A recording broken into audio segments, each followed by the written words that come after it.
this year, even though obviously attendance is still down, they're doing incredibly well this year. It doesn't matter what comes out. This past weekend you had two movies that I would never have thought would make the kind of money they did. And You're so right. Who would have ever thought that Think Like a Man would be number one movie? Yeah, but I think it says something. People want to get out. They want to go to the movies. It is still in regards to a lot of other things, it's still the cheapest entertainment. Well, now wait a minute. Well, let me stop you there. It is not cheap. No, it is the cheapest compared to. It is still it is expensive. It has gotten more expensive, but it is still the cheap to go out as opposed to going to a sporting event or a concert. That's true. I'm not. No. My God. Can you? We talked about it. Can you imagine you take a family of 5 to go see the Lorax in 3D? You haven't even gotten to the concession stand. You haven't even gotten to the concession stand. That's $120. I know. And then you get to the concession stand. It's like, but Daddy, I want the large tub of popcorn and the large Coke and the nachos. The thing about that is that going to see the Lorax like that. Well, a few months later you'll be able to see the Lorax in your own home. So another thing I wanted to bring. Yes. Moneyball was on like a couple of weeks ago, and that just came out in September, and that was already on cable. Yeah. What the hell? The window has gotten so small. Well, I think that it points to the fact that, and I'm talking about like 20 years down the line, it's quite possible that theaters won't even exist anymore. You might be right. It's quite possible that people will not see the value of taking their family of 4 or 5 to spend $150 to go and see the Lorax Part 7 at the theater when they know that they can save that money in the long run and just watch it on their own in their own home. I just don't see. It's really like now we're looking at a time where just now, and Jamie, this goes into some things that are really huge, but now we're going into a time where 20th Century Fox has just announced that in 2 years' time there will be no more 35 millimeter prints from 20th Century Fox of past or present movies.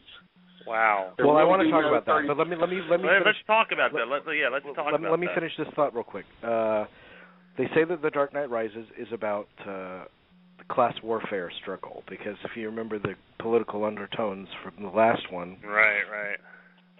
So that's apparently what they're talking about in this one.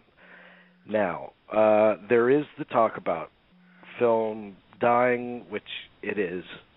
It's unavoidable. It's happening. In face of that, how do you make the theatrical experience, given all these other stimuli in places where you can view movies, how do you make that experience singular and something people want to invest their money in? And they've done it a variety of ways. They've converted to 3D, a lot of them, and IMAX is getting more and more prevalent. Mm-hmm. And now there's a new I know where you're going on this. And now there's I know where you're going. Okay. Now there's a new thing on the horizon that was just announced at CinemaCon. This is probably the biggest story to come out of it. Peter Jackson premiered footage from The Hobbit. And the big thing about The Hobbit, how it's pushing the kind of technical boundaries, is that it is not shot in 24 frames per second. It's shot in 48. And some filmmakers are talking about wanting to push that up to 60. And Douglas Trumbull is talking about 100 or something. Yes. So the thing about 48 frames per second, it's the people that praise it say that it makes it more lifelike. It kind of removes the filmic barrier between you and the screen. It looks like you're truly there. It gives it a very present quality. The drawback is a lot of people say that present quality, it resembles nothing of film. It actually looks like video. Right. And worse than that, it looks like some kind of 70s BBC programming. which Yes. is not the kind of antiquated look you want associated with The Hobbit. But but these filmmakers want to push this down our throat and say, no, this is the way. So, is this a battle between what truly is the future of cinema, or the filmmaker's ego in wanting to change the future of cinema? It's a little of both. That's a great question, Jamie. Oh boy, that's a great question. I think that they think that this is the future. Well, first of all, I think that movie makers know that the theater experience is dying. Okay, so they are trying to come to to be its savior by actually providing something that's different. But is different actually better? I don't think that they've actually addressed that question. I think that they think that it's different, so it interests them more. But I don't necessarily think that they've really addressed the question.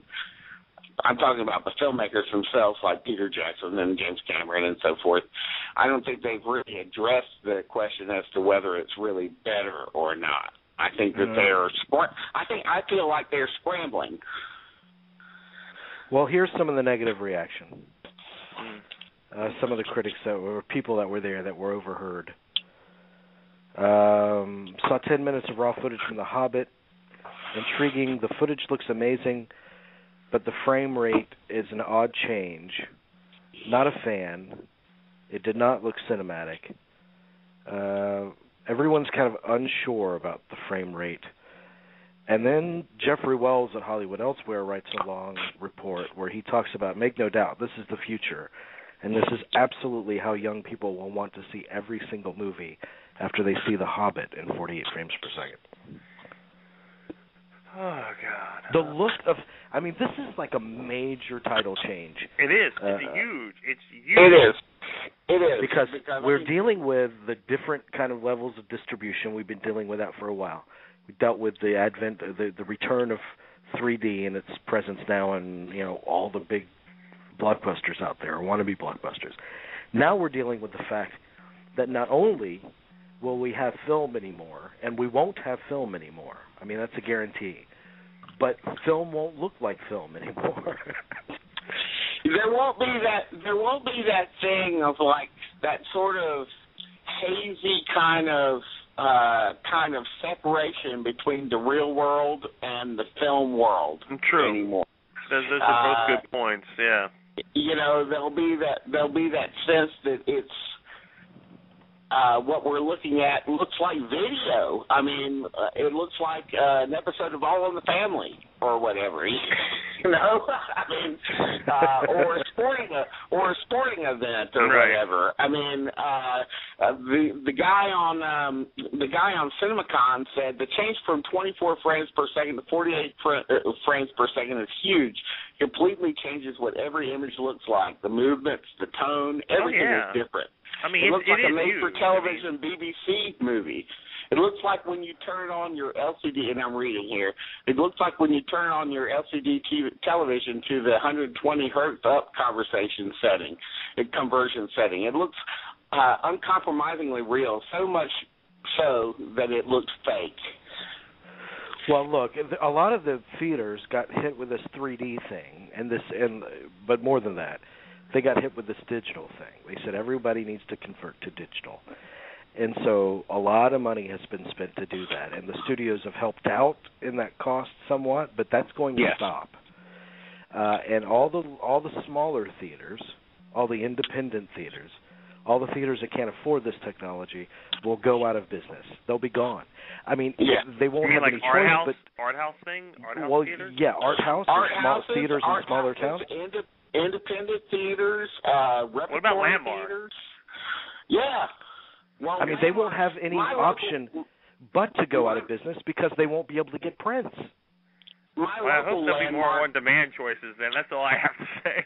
Well, my local Landmark is actually converting over to digital right now. Oh, okay. But So I don't think Landmark actually. I mean, Landmark is owned by Mark. What's his name? The guy who Mark Cuban. Until he decides Mark to sell Cuban. it. So he's going to do the thing that's going to be right. For so the with the 48 frames per second, what it involves is a software upload, which isn't in and of itself expensive.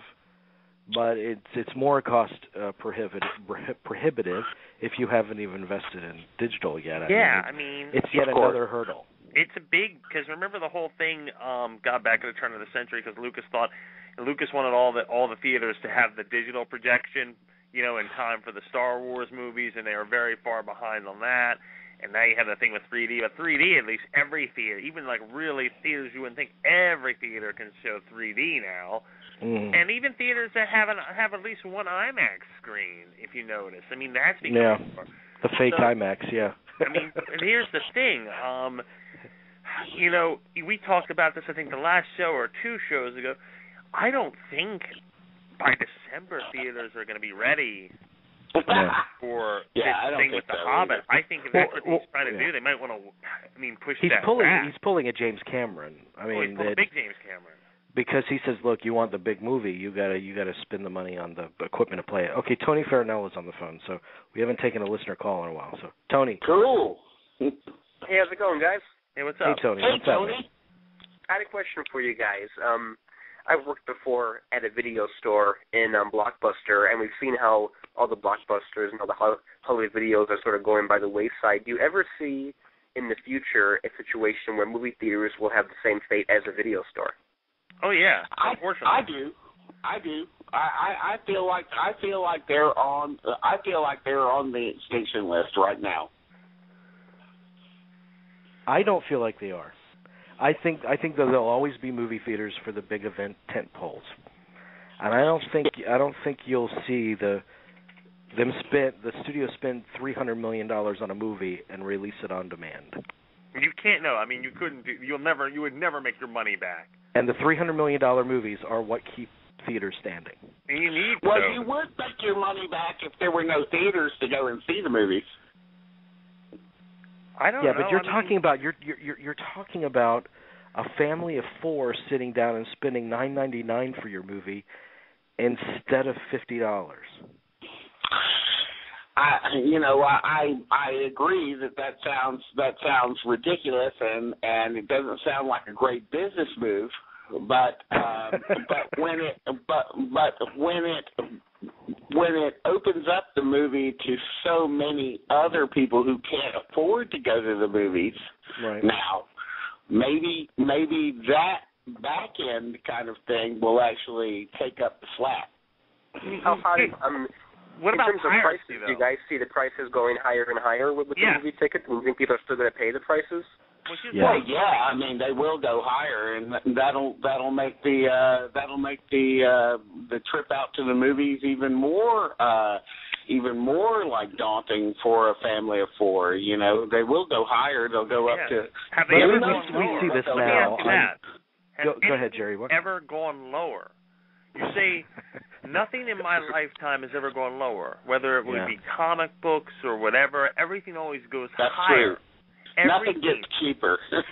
Everything gets higher. My thing is this, though. If you are going to spend $350 million on a movie, you aren't going to release it on demand. You're just not going to you'll never make the money back. You would have maybe this will be a kind of a thing where where movie companies won't spend $350 million on a movie anymore. It might be that kind of thing. They might find that throwing money at the problem being the movie, they might find that throwing money at the problem won't solve their problems. No, they won't learn that. They haven't learned that. They haven't learned that in 100 years. I'm very nervous about this whole. What is it? 48 frames? Yeah. Okay, the guy I work with has enough problem with 23 frames, the HD, and the 29 .97 frames. He can't decide which one to do the caption in. 48. I mean, we might as well just put a gun to his head and have him blow his brains out. I mean, it's just not going to be good. Well, it's just it's the flip of the switch. Yeah, it is for kind them. of the switch, but it's just. But you know, I was in theater exhibition, and I know how moronic the teenagers are that run the projection booth. So you can't even trust them with that. They're at that retail near our house. I'll tell you that right now, Jamie. You should come whip them in the shade. The error message comes on the screen before the movie starts. The error message comes on. It's like, are you serious? Really? I'll say two things about Tony's point. We already see that they're charging a lot more for event movies, and they define like event movies as the big tent poles that they release in 3D. That comes with a premium charge. And now they have this D-Box. Have you guys heard of D-Box? No. D-Box. What is that? There's special seats in each theater that actually move. So if there's like a rumble in the theater, they have it for Hunger Games. So it's like fence around. Fence around. That's another premium charge. Wait, the chair moves? Yeah, it's in my theater here in Lakeland, so I'm sure it's the world over. And then they have premium for a cafe, for a dine-in movie theater. They're always trying to find a way to charge more money for a new. Oh yeah. Yeah. But what I'm worried about primarily is where do the movies go that are not tent pole movies, that are like movies like, Once Upon a Time in Anatolia or Shame or Marcy May Marlene. Where do those movies go? On demand. I think those are all relegated to on demand and I Netflix think that's what and instant streaming. And so they're instantly relegated to a secondary form. I think we will reach a point where that will happen. That will happen long before theaters go out of business. I think this is the thing with on demand, though. It's good and bad. It's really good for the really indie filmmaker, because that's the best way that they an awesome way to reach as many people as possible. Yeah. It is great. I have to give it that. It's also bad, though. It might be bad for the consumer, because whereas right now we get a really great deal, you get $6.99 or $9.99 depending where you live and depending who your provider is. That's $6.99 for 4 or 5 people maybe to watch it one time. That's an awesome deal, or $9.99. But what happens when that becomes so prevalent that we're going to jack it up? That might happen. They will do that. They will do that because that's true. They will do that. But I think at the end of the day, if the movie is good, it's going to be good in any kind of format, DVD or on demand. If it's a good film that needs to be seen, I think as long as it's seen, that's the most important thing. As long as it's seen, yeah. It's just I just hope we get to the point where at least the theater is still an option. I think so too. But if we were without, I don't know, Lawrence of Arabia or Gone with the Wind as a theatrical experience. Exactly. If we had no memory of those two movies as a theatrical experience, no generation before us, I don't think they would have had a chance of attaining the status that they do today. No, I don't. Even though they're deserving of it. I couldn't imagine watching Lawrence on my iPhone. Well, I have to go back to this. My thing about 24 frames per second, and it could go for 48 frames per second too, but my thing with 24 frames per second is that the amazing thing about it is, and the thing about it that most people don't even ever think about, is the fact that there is a picture and a picture and a picture. And you see those pictures in order, and you see them, and your mind makes a connection between one frame and the next frame and the next frame and the next frame. And the thing is about that experience is that your mind, it's a trick.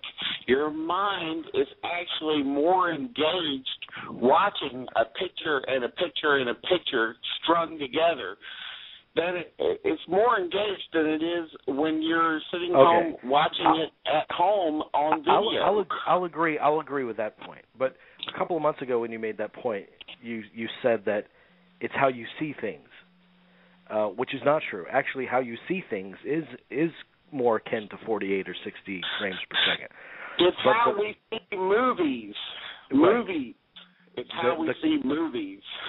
The mystery of a movie and what makes it visually engaging, and maybe this is conditioning, is kind of defined by the 24 frames per second experience.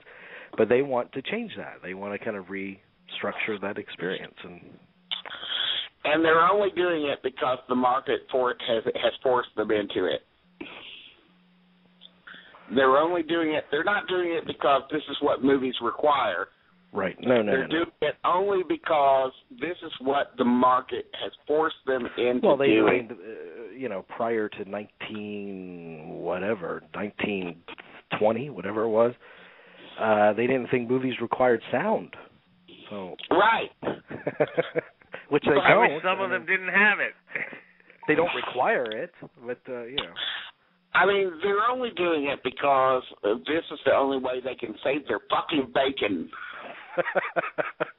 Save their bacon? Wow. Save their fucking bacon. They're trying to save their fucking bacon. Okay, I got you, man. This is the only way they can do it. It's the only way they can do it is to provide a gimmick. This is a gimmick, just like 3D is and was. 3D was always a gimmick until the past 5 or 6 years. 3D was considered like a ridiculous notion. Right. And now it's being taken seriously. Reason why is because cinema is dying. The cost has become too prohibitive for people to go but I mean, when I was working at Turner Network Television, back in the 90s, the programmers at Turner Network Television said movies are dying. They said that even then, back in the mid 90s. They said movies are dying because nowadays people can go and buy a video game for $30 and sit and play that video game for untold hours and get to where the cost of the video game as opposed to the entertainment it provides is ridiculous. I mean, dude, aren't you proving the point that movies will never die by saying that? I mean, because if they were saying that 20 years ago, it's like the guy that says the world will end on this date, and then it doesn't happen. They're like, okay, I'm sorry, I'm wrong. You know what? They are right. They are correct. They are correct. The movies are not a economically viable entertainment choice. You go to a movie for 2 hours. You spend you take your family for 4 to go and see it. You pay $120 to go and see this movie for 2 hours, as opposed to you could buy 4 video games and have your whole family play all those video games for 10,000 hours. Yeah. That's a lot of quarters. But you can't really sit next to a girl and feel her up if you're playing a video game. I know, man. That's something special with the movies. But what now? That actually speaks Jerry, to what Pauline Kael. That actually, let me say this one thing. Okay, sure. That actually speaks to what Pauline Kael said about movies. We all love Pauline Kael. Pauline Kael always said that movies were foreplay. Right. I'm glad you made that point. Movies were just foreplay. Go ahead, Jerry. No, I think as long, it's funny, we talk, these tentpole movies are very important. I mean, sometimes we like to knock them down and everything, but they are very important because I think as long, when you look ahead to next summer, you have the Superman, you have World War Z, I forget. There's something else, another one. But I mean, each summer, if you look at each summer, there are a lot of big movies on the horizon. I think that's very good because that, as long as you have those, I think you're going to have, as long as you have big event movies, whether they are based on comic books or they're remakes or reboots, or they're based on a bestseller, that's also important. It's also very important that we get these things, these books. Yeah. I think, and I think they'll be around. And I think you're right. There will always be you need the theater experience. Well, it's a communal one. Yeah. And that's something that's important and crucial to people that you can't get from a video game. I mean, whether that's you can. That's its most important thing. You know, that's its most important thing that cannot be reproduced. I think Roland said something very, and I haven't gotten a text from him in a while, unfortunately, but he said something very important the last time he was on the show, and it opened my eyes up. And there's another person, John Estrada, who's always been a big fan of the show, and he works in the industry. You need, while it may be very hip and very in vogue to knock the big films, you need the big films for everything else to happen. For the little film, the little Sofia Coppola film about the disgruntled actor who's, you need the big transformer or the battleship, and that raises everyone's boat. I mean, you need the John Carter, too, although that's Rick Ross, whatever his name is. Probably not. But you know what I mean. We need these big movies, regardless of what you may think of them. We need them, and I hope that they're always around. And you need these guys like Peter Jackson and James Cameron, because they are the visionaries. Their egos or what have you. But as long as we're having these discussions, I think that's good. As long as we're talking about it, because that means people are still going to the movies. When you have things like CinemaCon, as long as they're going to the movies, yes, they're going. They may not go to movies that we're crazy about, but they're going, and they're going in droves. Well, there's also this. If all of this kind of crap just kind of descends upon the industry and changes its entire personality. Just as kind of like a fairy tale, let me throw this out. What if it changes its personality to go and sets it back to a different time? Because we all talk about, I miss the renaissance of film and all that kind of stuff. You didn't need the big blockbuster tent poles pre-Jaws, Godfather, Star Wars. True. That's true. Exactly. What if it takes it back to that? What if people reject all this technological bullshit and they refuse to spend their money, and the movie studios have to completely redefine where they are? Well, I think what you're talking about there is basically that this is a shakeup of the industry, right? And is a shakeup of the industry bad? And honestly, I don't think that it is bad, and I see where you're going with that. But unfortunately, I believe that present-day audiences will just eat up everything that's going on, and that's going on with the new things coming forth. And I don't think that they'll look back. I don't think that they. I mean, I agree with you. That's why I prefaced it with fairy tale. But I think what would have to happen for that to occur would be to the conglomerates can no longer run the studios. I mean, it can no longer be owned by big corporate. Yeah. I don't. But how do you revert? How do you? You can't. And then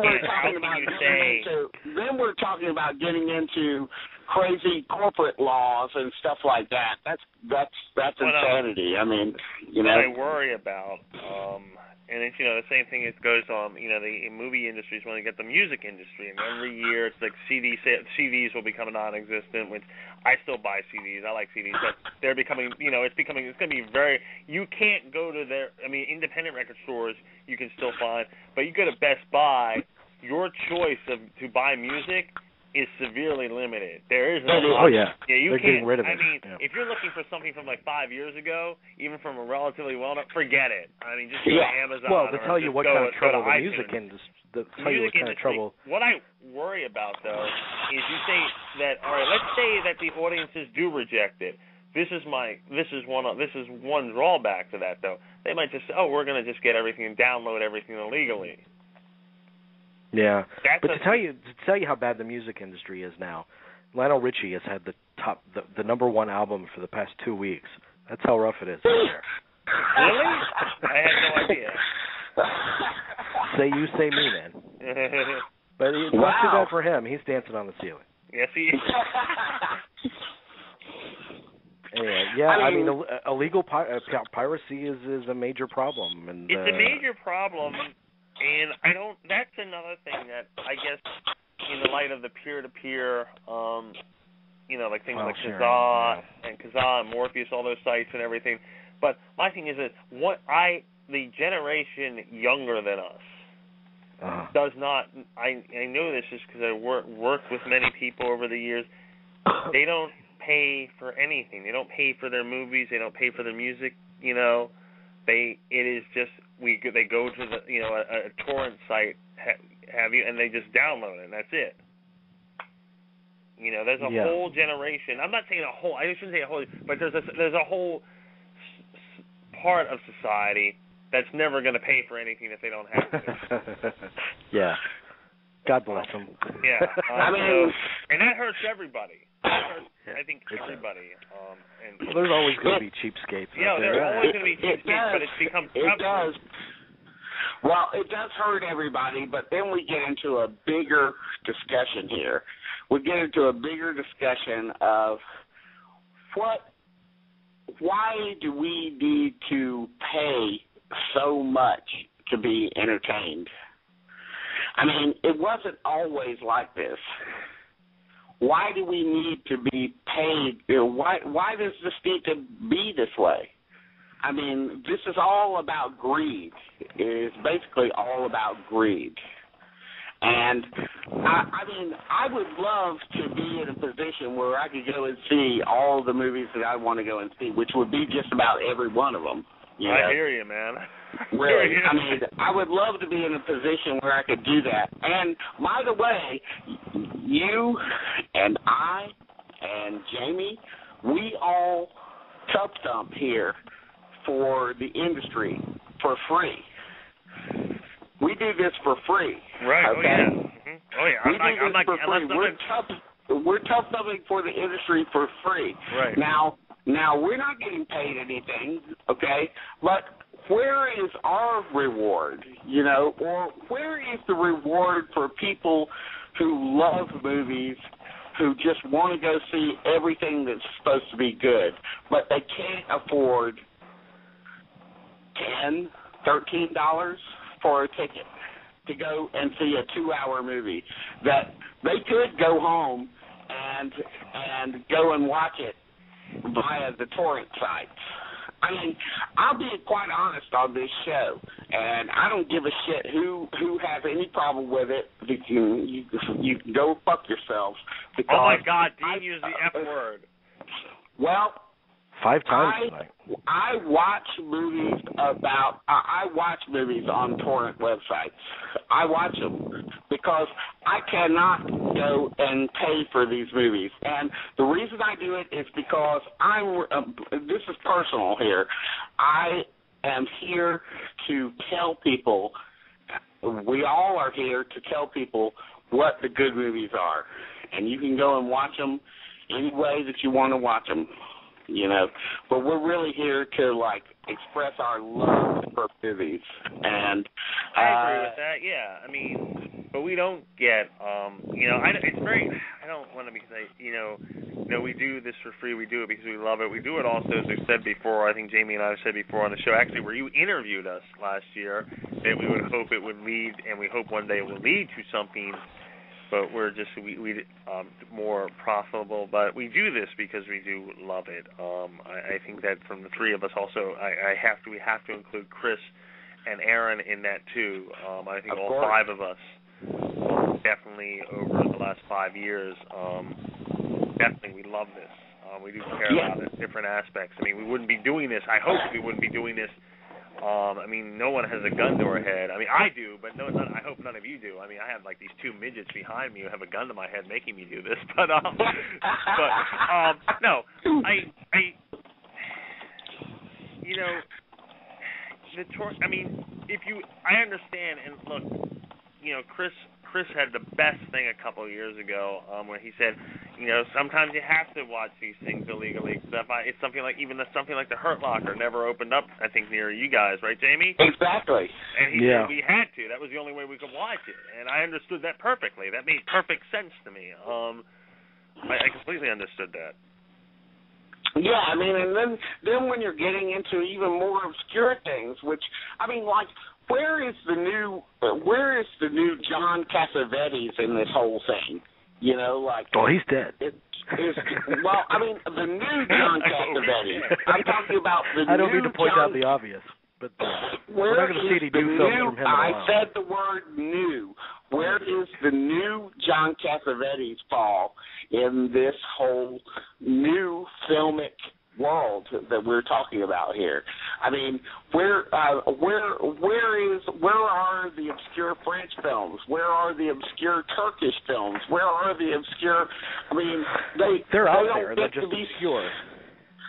Well, you know, fuck that. I mean, I'm tired of that shit. I'm tired of movies just being about what comes out during the summer and then what comes out during the Oscar season. You're like Peter Finch all of a sudden. What's going on?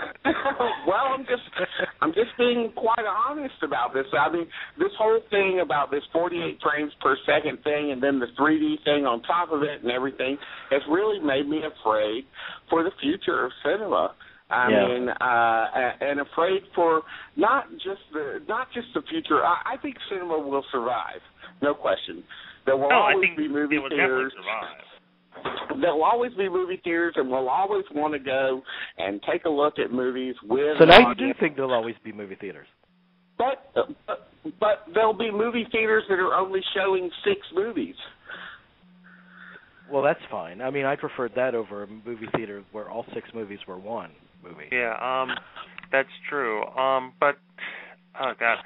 I think the other thing, there's always a need to tell stories, and I think that's the key. There'll always be some whatever the medium is. But if all of the stories involve men in tights, then I have a problem. I thought that was their demographic. Wait, what kind of tights are we talking about? I mean, I'm talking about Batman tights, Superman tights, Spider-Man tights. If all of these movies are about guys in tights, I'm sorry, movies are dead. Well, as long as Zach Galifianakis is a working actor, I doubt every movie will be done in tights. Well, I don't believe that Zach Galifianakis will be in any kind of 48-frame movie anytime soon. I want him to be more lifelike, though.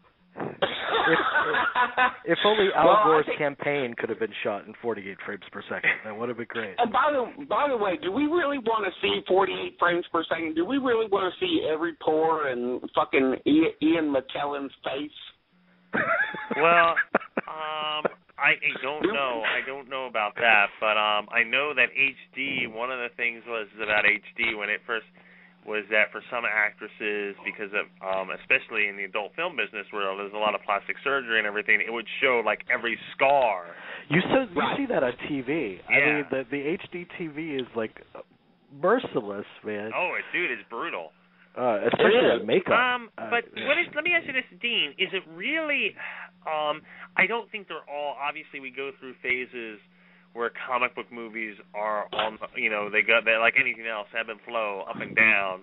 So I think once this cycle of this Batman is done, and I realize Spider-Man is obviously in a reboot phase, but I think Batman will cool off for a while. But I don't think we're going to be bombarded every year. I mean, for every, when you have something like a Thor or a Captain America, there's always one that bombs, and that was Green Lantern last year. So, and if you want to go even further, the Green Hornet didn't. Green Hornet. Didn't like if you have green in your title, you're in trouble. But I don't think I wouldn't. Like I said, those movies are important. I think you have a lot of different. I mean, like I said, I'm given hope when I see some of these big projects, whether they're based on books or comic books or whatever properties. Let's hope no one's gonna try to go back and make any other Edgar Rice Burroughs. into movies. I don't think Carson of Venus is really going to light them on fire if John Carter didn't. That's for sure. You're right about that. I think that we'll just put a lid on that for right now for the next 10, 15 years. But I think it's encouraging because even if it's, I mean, I'm not saying I don't want to obviously Think Like a Man Part 7 or something, but I don't think it's a bad thing. I think as long as we're talking about them and the event movies and everything, the tentpole movies, that's good. I can't. Well, I mean, they're not going to release a movie like Think Like a Man in 48 frames per second and expect people to pay $25 to go and see the movie. I mean, even if we, I haven't seen Think Like a Man. I don't know what it's like, but I don't think that we're going to be seeing that kind of movie in these kind of tentpole situations. Mm-hmm. I don't think that we're going to be able to see any kind of movies about real people. We're going to be seeing video game movies. This whole. Wait, they're going to reboot Super Mario Brothers? They're going to reboot everything, and they're going to reboot it. They're going to reboot it endlessly. They're going to reboot everything.